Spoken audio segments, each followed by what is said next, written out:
Life is more complex than you think. But what if it was like a game? Let's start in theory game. Let's start the game.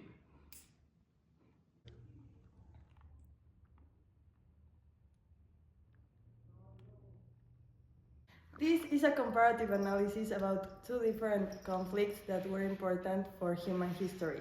Let's play. The purpose of this video is to analyze these two conflicts and the contrast of them. Both are very important for human history and they marked a beginning and a finish in our society. The conflicts we're seeing today is the Napoleonic Wars and the Mexican independence. Now we select Napoleonic Wars. So the Napoleonic Wars were a series of military conflicts that started in 1803 and ended in 1815 due to the Battle of Waterloo. These battles were leadership by Napoleon Bonaparte, who wanted to change the ideologies of that time and impose the ideas of liberalism. He also wanted to expand the territory and conquer all Europe, starting from Spain to Russia. The purpose of these wars was to Napoleon create a new empire and dominate all Europe. He also wanted to end with the crown ideas and church ideas in Europe. Also, he wanted religious liberty for all the citizens. Now we select Mexican independence. The Mexican Independence War was a very long war that lasted 11 years. It all started with Grito de Dolores, the 16th of September of 1810, by Miguel Hidalgo. This movement started because all the social inequalities that happened at that time and because of the conquer of Spain to Mexico. Our territory was dominated by Spain and inspired by other liberty movements such as France and USA. They started this war. And it ended with the Trigarante army entering to Mexico City 11 years after. Next. These are the concepts and we're selecting realism. Now, realism. The strong do what they can and the weak suffer what they must. This concept is based on nations doing what they need to survive or looking for their own self-interests. This concept leaves on the side ideas such as moral or ethic and was proposed by Hans Morgenthau. We can see this concept reflected in the Napoleonic Wars when Napoleon decided to conquer all the territories and imposed his ideas to all Europe, looking for his own interest and France's own interests. Also, we can see this reflected in the balance of power dynamics that were imposed to all Europe. In the Mexican Independence War, we can see this concept reflected in the instinct of survival of all Mexicans who wanted to have independence from Spain. Also, insurgents and rebels acted against the system in that time and wanted to end with the imperial dominance. We select great strategy. This concept is based on the long-term coordination of using all the resources, such as military, political, social, etc., to have their own interested or win the battles of every nation. This concept was changing along the years and also adapting to all the different nations. For example, in the Napoleonic Wars, Napoleon was known as one of the best strategies makers because he imposed different resources to win this war, such as the use of artillery and big army. Also in his plans, that was to attack from different territories at the same time. Something similar happened in the Mexican independence, but they didn't have as many resources as Napoleon had in the military army. But in Mexico, we used a lot of different resources to win this war, such as the use of religion and the image of Virgen de Guadalupe. Also is the Plan of Iguala that was a very good strategy that helped win this war. Next. Now we select revolution. This concept is known as the political or social changes in the system established in that time. We can see this concept in the Napoleonic Wars that started in the French Revolution. This concept is imposed when we want changes in what's established. In the case of the Napoleonic Wars, Napoleon wanted a change in the ideas of that time and wanted to impose the ideas of liberalism. He wanted to spread his revolutionary ideas and end with the religious norms. Something similar but not the same happened in the independence of Mexico. In Mexico, we had imposed the government of Spain and we wanted a change because this wasn't fair for all different races or origins, such as the criollos, who didn't have any power or decision in the political. Next.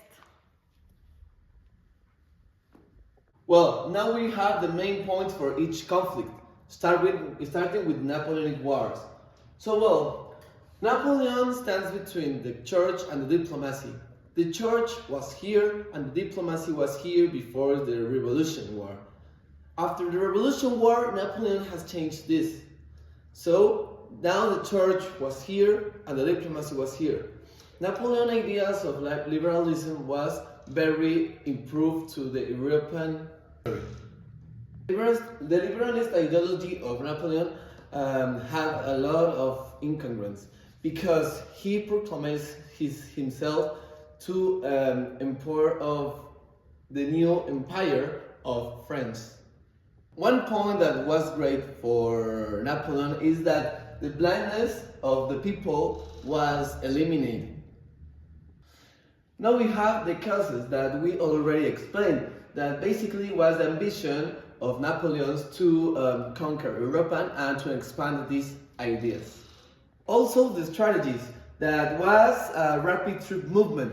This was the first time in the world to the movement of armies so fast. So this was a very innovative way of strategy to conquer other territory. Finally, the consequences of this war was the stop of blindness of the population of Europe and the behavior of new liberalism ideas. Now with the next step. In fact, something similar happened to the Mexican independence. Well, it began with Hidalgo's Grito de Dolores on September 16 in 1810. After 11 years of war, Mexico finally had the liberalism ideas and the freedom. But with the price of what? Agustín de Iturbide became emperor of the new empire of Mexico that was not a reality freedom of this concept of liberalism. Another fact and cause about this war was the bad organization between hierarchies and political hierarchies between people and governmental. Because criollos mestizos, the indigenous people was not so equality. So from there started the war. Well, in contrast with French conquest of Europe, Mexico used some other strategies, like the use of religion to unify and inspire people. La Virgen de Guadalupe is a perfect example of this strategy. And well, finally, the consequence is that independence from Spain after 300 years of colonial rule, of not freedom and for oppression to these people that wants freedom to the country. Next up. Now we have the comparison between the conflicts, and let's get started first by great strategy. In the Napoleonic Wars, Napoleon had a very good planning about the conquest of Europe. Was a very good strategy and a meticulous plan of it. That is contrast with the plan of the Mexican independence. That was devolving by the substance of surviving. This is relation with the realism concept, because the realism concept explains to us that the surviving is the only way to the winning. That's what happened in the Mexican independence. First, goes stage by stage. First, with the religious strategy like Virgen de Guadalupe. Second, with the alliances of Plan de Iguala. And well, all this stage was evolving to a surviving plan to get the freedom. But at the end, the revolution ideas of these two conflicts was a little bit too close. First, because from Napoleonic Wars was the main point was to expand the idealism thinking, but to Mexico was to freedom of these ideologies. It's like Napoleonic was from intern to extern, and from Mexico from extern to intern. These are the comparisons between the concepts and the conflicts. It can seem that the conflicts are too close about the context, but they have a lot of contrast facts that separate from reality and from the context. So let's get to another stage. Now, through the years of humanity, conflicts generally arise from new harmonies or thoughts. All the leaderships that is going around the world and around the historical time. Have you ever think about how these personalities take control of some countries, of some ideas, or have the main mind to proclaim themselves like kings or genius or making of theories? Why? The answer basically is the selfish gene. Richard Dawkins says that the evolution of people is something that is going around the time, around the history changes. The evolution and the Darwinism is what makes people to clarify or to do wars or to discompose wars or to create theories or to be genius or to be simply leaders. Darwinism and evolution, it's what make these characters to be leaders and all that stuff that I already mentioned. The genetics is what makes these people to survive, to be stronger, to be more intelligent, to be more leader, and simply to survive in this world and to claim to other people to be the leader as they are. Evolution is the main answer of why these characters are so important around history. It's the main answer of Napoleon to be a leader. Even he was a petite man, he was a big brain man.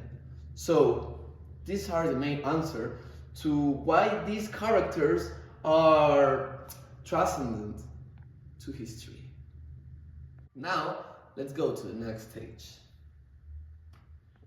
Getting back to the conclusion of the main conflicts that we just analyzed. So, well, by first, these conflicts happened at same dates. It was years of difference, many years of difference. But these conflicts was to contrast each one to each other. Because, well, at the end, all these leadership wanted something different to the population, to themselves, and to the ideologies that people have to be. At the end, the war and these concepts are always there.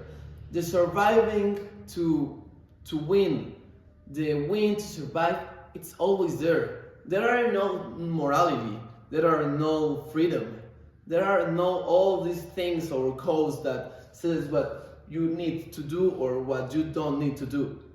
It's just about surviving. It's just about living to survive. In addition, it's also important to conclude that these wars or these conflicts, where do they come from? They come from for the different ideologies or the need for a change. All of these wars that we explained have a reason why they happen, and it's based on the concepts we said already. This is why the conflicts start. Thank you for your attention, and we hope you learned something today.